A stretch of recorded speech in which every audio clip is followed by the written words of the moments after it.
Et nous enchaînons à présent avec Enjeu patrimoine, avec une question qui va nous animer à l'heure actuelle. Faut-il anticiper au maximum les transmissions d'entreprises en 2025 dans un contexte de remise en cause de certains dispositifs et notamment le pacte Dutreil en cette année donc de 2025, mais surtout de réflexion sur le budget 2026. Pour en parler, nous avons le plaisir d'accueillir sur le plateau de Smart Patrimoine Gilles Bossigère. Tout d'abord, bonjour Gilles Bossigère. Bonjour.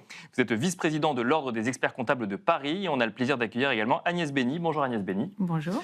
Vous êtes gestionnaire de patrimoine. Alors, si on se pose cette question à l'heure actuelle, c'est parce qu'il y a quelques mois, on a vu plusieurs prises de parole sur ce pacte Dutreil dans une recherche un petit peu au moment des réflexions sur la loi de finances donc 2025 et ça revient pour 2026. Dans une recherche un petit peu de suppression de niche fiscale, le pacte Dutreil a été mis sur la table. Ça a été un petit peu oublié. Aujourd'hui, on passe de la taxe Zuckman. Et puis, on a quand même l'association Notaire Conseil Entreprise qui s'exprimait dans la presse cette semaine, qui s'inquiétait quand même du fait que ça puisse être mis en cause. Ça revient un petit peu tous les ans. Est-ce que, Agnès Bény, première question, votre métier c'est de faire de la gestion de patrimoine, est-ce que c'est une inquiétude, ce pacte Dutreil, qui soit remis en cause d'année en année et que d'un coup d'un seul, ça finisse par arriver ? Écoutez, oui, là, je pense que c'est imminent dans la mesure où il est intact, le pacte Dutreil aujourd'hui, à ce jour. Mais en 2025, et lors justement de la préparation de la loi de finances 2025, fin 2024 déjà, et en avril, on a eu 37 amendements qui ont été déposés sur ce seul sujet, bien sûr, d'ailleurs, et qui font un peu trembler les chefs d'entreprise, dans la mesure où les sujets qui sont impactés sont quand même très importants. Alors, je ne sais pas si on doit rentrer dans le détail, si, mais par exemple, on parle de l'allongement de durée de conservation. Bien sûr. Entre, une fois qu'on a reçu les titres, l'engagement collectif de 2 ans et ensuite de conservation 4 ans. Et on parle de l'allonger à 8 ans. Donc au total, ça fait 6 ans, 2 plus 4. Et on parle de l'allonger éventuellement de 4 à 8 ans. Donc ça, c'est un premier point. Le second point, on en a souvent parlé, c'est de dire on exclut en fait, on va en fait parler du pacte Dutreil qui portera sur les titres en général, mais là, on va plutôt cantonné aux actifs éligibles et qui concernent l'activité industrielle, commerciale Bien ou sûr. agricole. On exclurait par exemple les biens immobiliers qui appartiendraient à l'entreprise mais qui ne seraient pas directement liés à l'exploitation commerciale. Par exemple. Et c'est là où nous, notre réflexion, c'est de dire attention, si vous souhaitez mettre en place un pacte Dutreil et vous y pensez déjà en tant que chef d'entreprise, venez nous voir. Parce que ce point-là est souvent un point très important. On retrouve souvent de l'immobilier, en fait, au sein des holdings ou même parfois de la société d'exploitation. Enfin, c'est un peu plus rare parce que les murs sont portés par une autre structure. Mais quand même, c'est un vrai sujet.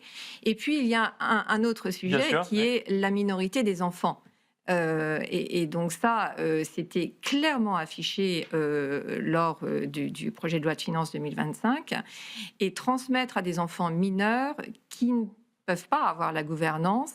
Oui, qui ne peuvent pas reprendre l'exploitation. Qui ne peuvent pas reprendre l'exploitation, ça c'est un vrai sujet. Et je pense qu'il ne va pas être lâché d'ici demain. Gilles Bossigère... Alors, je vais aller droit au but. Est-ce que quand on est chef d'entreprise, qu'on a suivi ça de près depuis plusieurs mois maintenant, il faut accélérer sur la transmission d'entreprise aujourd'hui, préparer un maximum et potentiellement commencer à transmettre, alors même ça ne se fait pas en 2 jours, donc potentiellement que si on commence maintenant, ça n'arrivera qu'en 2026. Est-ce que c'est possible, entre guillemets, de bénéficier du régime à l'heure actuelle en anticipant que potentiellement ça puisse évoluer ? Oui, bien sûr. Je pense que vous avez dit le mot juste, c'est que de toute façon, même si tu t'y mets maintenant, ça va prendre plusieurs mois avant d'aller au bout de l'opération. Et d'ailleurs, ce qu'on peut constater avec cette communication un petit peu néfaste autour du pacte du travail depuis un an, c'est que ça a découragé les chefs d'entreprise qui se disaient mais je ne vais pas me lancer dans un process qui va durer plusieurs mois de préparation avec mes conseils, avec le notaire, avec mes enfants, puisqu'il faut aussi Bien sûr. les préparer, si pour que les règles du jeu changent dans 4 mois, 5 mois, 6 mois, que ce ne soit plus du tout la même chose. Oui, parce que même si on commence aujourd'hui, on peut être soumis au changement de règles du jeu. Tant que c'est pas acté, signé, on Bien peut sûr. être soumis au changement de règles du jeu. Tant que c'est pas à voter, mais même parfois quand le gouvernement a communiqué sur des mesures, elles peuvent être applicables dès cette communication. Donc le D'accord. couperet peut tomber à n'importe quel moment. Et c'est vrai qu'il y a des dispositions, des amendements qui ont été poussés qui peuvent avoir un impact très important. Vous citiez le cas du resserrement de la base sur les actifs professionnels. Alors évidemment, quand il y a les immeubles, bon, ça peut être facile à extraire, mais toute la problématique, c'est aussi le cash des entreprises. Est-ce que ça doit être inclus dans la base, pas inclus? Et on va au-devant de grandes problématiques d'évaluation, de contentieux, auxquels les dirigeants ne sont pas forcément prêts à faire face et ils risquent d'avoir peur. Donc pour moi, aujourd'hui, la menace numéro 1, qui est déjà en vigueur, c'est le découragement des chefs d'entreprise par rapport à ce dispositif. Donc nous, Mais c'est même plus une menace, ce que vous dites, c'est de réalité à l'heure actuelle, de ce que vous décrivez. Bien Alors sûr. c'est peut-être pas tous, mais en tout cas c'est certains avec qui vous discutez. ils sont découragés. Donc on essaye de les pousser, de leur expliquer que non, ça ne va pas forcément changer comme ça du jour au lendemain. On a quand même une assemblée qui est un peu paralysée, donc c'est une forme de protection, même si Bien sûr, ça ne suffira pas forcément dans les mois qui viennent. Mais on essaye quand même de les pousser parce que ça reste un dispositif extrêmement vertueux pour leur entreprise et pour l'économie. Alors justement, parce que d'un côté, il y a l'argument c'est une niche fiscale, et de l'autre, il y a l'argument de continuation d'activité et de transmission, effectivement, et donc potentiellement de souveraineté aussi.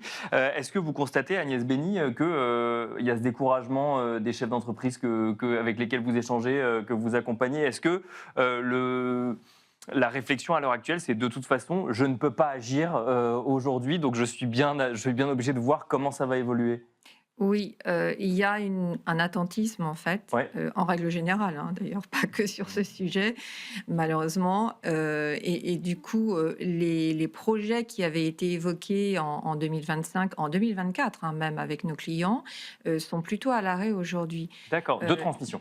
De transmission, hein, là on parle bien de sûr, transmission d'entreprise, et on leur dit, écoutez, déjà prenez date sur l'engagement collectif, le premier engagement, donc l'engagement collectif de 2 ans. Vous pouvez prendre date dès maintenant, et même si vous décidez de ne pas en fait transmettre, eh bien tout simplement cet engagement de 2 ans tombera et ne sera pas suivi d'effet. Mais au moins prenez date. Et pour certains, on peut considérer qu'il y a un engagement collectif de 2 ans qui est réputé acquis. D'accord. Donc là, on gagne quand même les deux années où là, il y a eu il y a des titres qui ont été conservés, soit par le dirigeant seul ou avec ses associés ou avec des actionnaires. Donc il y a quand même des choses qu'on peut faire à l'heure actuelle, si je Oui, comprends bien. oui, On peut prendre date quand on même. peut acter sur un engagement collectif de 2 ans. Donc on peut déjà gagner 2 ans et on peut, dans certains cas, hein, après c'est à vérifier parce qu'il y a des conditions, bien sûr, mais dans certains cas, on peut procéder à la donation là, cette année. D'accord, ok. Maintenant, je suis d'accord avec vous, on ne peut pas sortir un dossier en un mois, ça, c'est pas possible. Bon, il en restera jusqu'à la fin de l'année. Alors, voilà, mais là, jusqu'à la fin de l'année, on a quand même un trimestre devant nous. Donc, c'est faisable, c'est faisable. Après, on ne peut pas se précipiter parce que c'est une décision... alors, il y a un impact fiscal, mais il y a aussi le souhait de transmettre ou pas à sa Oui, famille, donc ça veut aux dire que là, membres de sa l'information, la famille. réflexion doit arriver très vite. Exactement. Oui, et elle est peut-être un petit peu poussée justement par ces Oui. réflexions fiscales. Et puis on a parfois une réticence en fait des chefs d'entreprise à communiquer les valeurs des famille, actifs d'accord. professionnels à la famille. En fait, D'accord. hein. C'est pas qu'une question fiscale, hein, c'est aussi. Mais alors, justement, effectivement, Gilles Bossigère, est-ce que vous avez vu quand même que d'un coup d'un seul, ça a poussé de nombreux chefs d'entreprise à réfléchir à ces sujets qui potentiellement, qu'ils anticipaient pour 5, 10 ou 15 ans plus tard?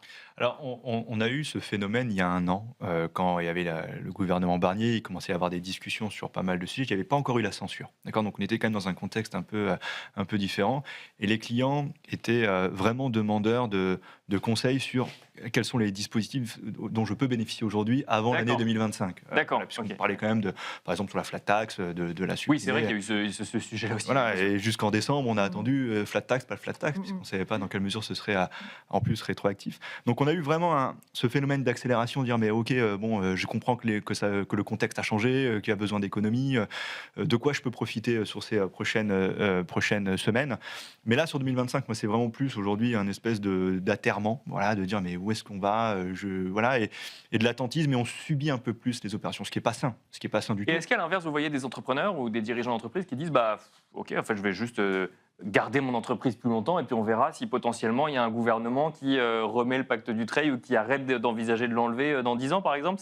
Ça arrive aussi? Oui, sur le pacte du Dutreil, clairement. Oui. Il y a un attentisme sur le pacte du Dutreil. Après, on parle du pacte du travail, mais ce n'est pas le seul Oui, moyen de bien sûr. transmettre son entreprise. Complètement. On a aussi beaucoup de chefs d'entreprise qui souhaitent simplement donner avant de céder l'entreprise, donc donner les titres, hein, et purger ainsi les plus-values. Donc ça aussi, c'est une bonne technique qui reste encore et qui, j'espère, va perdurer. Qui passe sous les radars, celle-là, pour le moment. Voilà, Donc, en le faisant progressivement, en utilisant les abattements, notamment les abattements fiscaux pour donation de 100 000 euros par parent par enfant. bien sûr. Donc ça fait partie aussi d'une technique. Oui, on peut utiliser d'autres dispositifs pour anticiper. Voilà, je pense qu'on est tous maintenant, et d'ailleurs on en parle là aujourd'hui, on en parle depuis plus d'un an, on sait que le pacte du travail va être modifié. Je pense que là, mais certains paramètres seront modifiés, mais il va perdurer. Enfin, j'ose espérer. Eh ben, on va conclure là-dessus. Osons espérer que le pacte du Dutreil perdure, mais anticipons quand même, si je comprends bien, avec Oui. les mécanismes et les autres mécanismes existants Oui. pour réduire effectivement l'impact s'il venait à être modifié fortement. Merci Agnès Bény, gestionnaire de patrimoine. Merci également Gilles Bossigère, vice-président de l'Ordre des experts comptables de Paris. Merci à vous de nous avoir suivis. On se retrouve tout de suite dans l'œil de l'expert.